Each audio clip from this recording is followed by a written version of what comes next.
A delegation of members of the opposition had on 10th December 2020 called upon the Honorable Governor of Meghalaya, Shri S. Malik, to submit a memorandum with regards to implementation of ILP in the state. After the meeting, the leader of the opposition, Dr. Mukul Sangma, while addressing the media, said that his party is concerned about the welfare of the people of the state and also informed that the audience with the Honorable Governor of Meghalaya was a positive one. He also stated that the delegation had impressed upon the head of the state to thoroughly discuss with the centre about the implementation of the MRSSA based on the Bengal Eastern Frontier Regulation 1873. And we have placed before him, before the Honorable Governor, our felt need on two things.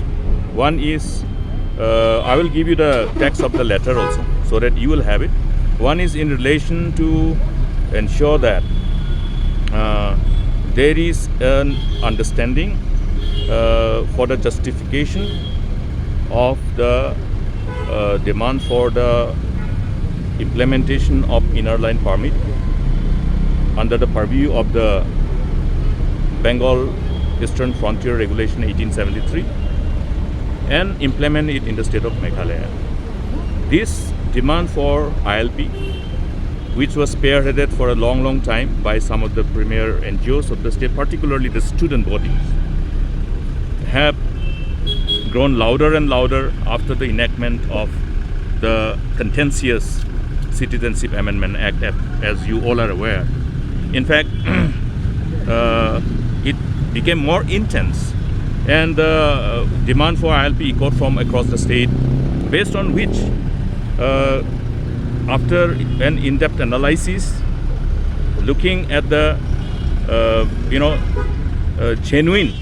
genuine apprehension of the people as they are anticipated to unfold after the Citizenship Amendment Act, you will remember that all the political parties in the August House, in the Meghalaya Legislative Assembly, took a unanimous resolution, adopted a unanimous resolution to urge upon Government of India to include Meghalaya under the purview of the Bengal Eastern Frontier Regulation 1873 and implement ILP.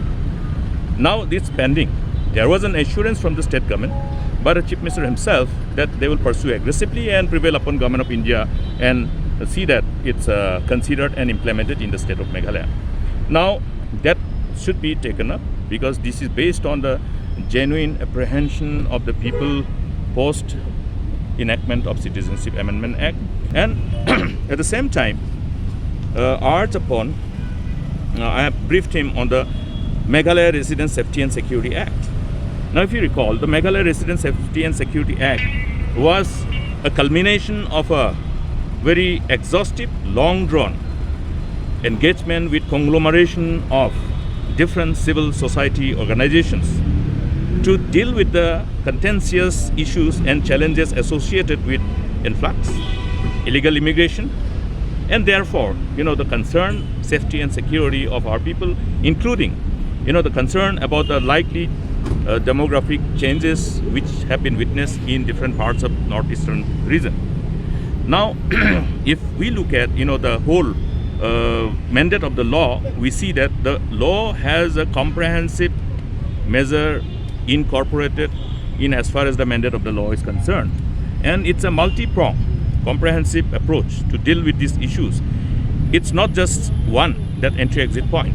It goes beyond, that whole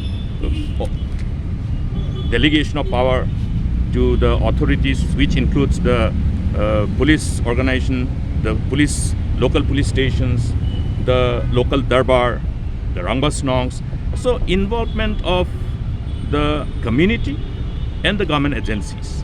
How there can be a kind of complete involvement of all concerned while taking care of the interests, including the safety and security of the citizens of the state. Dr. Mukul Sangma also informed that the non-payment of salaries of the staff of the Garo Hills District Council, the alleged misappropriation of funds related to Backward Tribal Areas Development Scheme, and other pressing issues that were related to the state were also discussed with the Honorable Governor of Meghalaya, Shri S. Malik. Non-payment of the salary.